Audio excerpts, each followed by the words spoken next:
Bonjour à tous et à toutes, j'espère que vous allez bien. Aujourd'hui, nous allons nous pencher sur un empereur romain, moins connu qu'Auguste, que Néron, Caligula ou encore Trajan, mais sur un empereur dont l'action est fondamentale pour mettre fin à la guerre civile qui ravage l'Empire romain à la mort de Néron en 68 et à la période des 4 empereurs. Venez avec moi pour connaître cet empereur de l'ombre, très important pour l'histoire de l'Empire romain. Ce n'est pas le premier nom qui vient à l'esprit lorsqu'on évoque l'âge d'or de l'Empire romain. Peut-être parce que Vespasien a soigneusement évité la démesure de ses prédécesseurs, que ce soit la gloire d'un Auguste ou la démence d'un Caligula, la postérité retenant mieux l'excès que la modération. Pourtant, il est l'un des hommes d'État les plus talentueux de l'Antiquité. C'est justement son sens de la mesure qui fait de lui un empereur avisé, dont le règne, quoique court, 9 ans seulement, a durablement marqué l'histoire de Rome, en mettant fin à la crise de l'après-Néron et en préparant le terrain à l'apogée considéré généralement sous Trajan, 20 ans après la mort de Vespasien.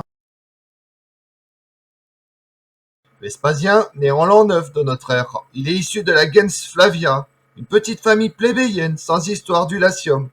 Son père est publicain, c'est-à-dire collecteur d'impôts. C'est là une première particularité. Vespasien n'a pas d'origine patricienne illustre. Cette humble extraction sera néanmoins son meilleur atout. Son ascension est en effet le fruit de son travail et de son talent. Il embrasse la carrière militaire et fait ses armes en Rhénanie, sur le front germain.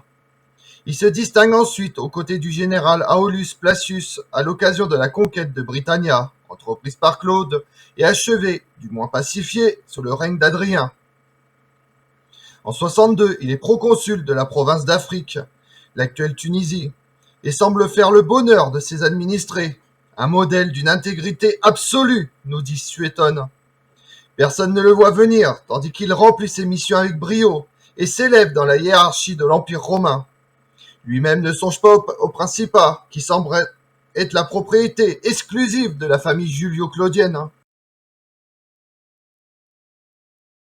Mais tout s'accélère en 66 avec le soulèvement des Juifs de Palestine. Néron le nomme légat en Judée, à la tête de 2 légions. Vespasien mate avec intelligence et sévérité la révolte, attisée par les zélotes, facieux, radicaux et nationalistes, et leurs bras armés, les Siciares. Son fils aîné, Titus, achève cette campagne de pacification ponctuée par la destruction du temple de Jérusalem en 70. Entre-temps, l'Empire romain est ébranlé par une guerre civile à la suite de la mort de Néron en 68. L'année suivante est celle chaotique dite des 4 empereurs.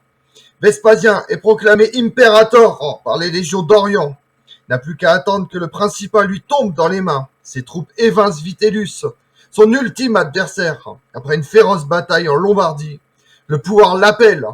Vespasien, âgé de 60 ans, entame une nouvelle et prestigieuse carrière, celle d'empereur romain. Avec l'énergie d'un tout jeune homme, il réforme l'administration et relève l'Empire romain des conséquences désastreuses de la guerre civile et de la mauvaise gestion de ses prédécesseurs. On le dit pingre, mais c'est peut-être une qualité pour un chef d'État. Vespasien va jusqu'à taxer l'urine. On fait de lui, depuis, l'inventeur des Vespasiennes et de la célèbre phrase « L'argent n'a pas d'odeur ». Il élargit l'administration, renouvelle l'aristocratie patricienne, modernise les routes, rebâtit Rome, en un mot, une Rome colossale et impériale.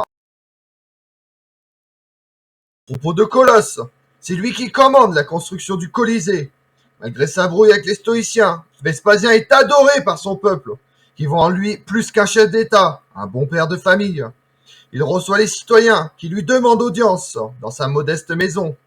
Sa bonémie, son appétit gargantuesque, la gastronomie et son seul luxe, et son sens de l'autodérision ajoutent au crédit de son bilan exemplaire. L'empereur Vespasien ne néglige pas la pérennité de son œuvre, en associant aux affaires ses 2 fils, Titus et Domitien, qui lui succèdent à sa mort en 79, instaurant ainsi une forme de pouvoir héréditaire qui renoue pour un temps avec le principe monarchique. Titus, n'ayant pas de fils, mourant en 81, son frère Domitien lui prendra la succession à l'Empire romain. Ce dernier mourra en 96, assassiné par les sénateurs. Comme on l'a vu, Vespasien est un empereur romain qui n'entre pas dans la continuité politique de ses prédécesseurs. Tout en gagnant l'amour de son peuple, comme Auguste en son temps, Vespasien meurt en 79, laissant le trône à son fils Titus, mesure qui sera vivement critiquée, insinuant qu'il aspire à la royauté et à une continuité dynastique. Je vous remercie d'avoir suivi cette vidéo en ma compagnie. Si vous voulez connaître mes autres vidéos, retrouvez-moi sur ma chaîne YouTube, Tout sur l'Histoire avec Damien, et sur les réseaux sociaux, Twitter et Instagram, Histoire Damien. Et pensez à liker, commenter et vous abonner. Je vous remercie à tous.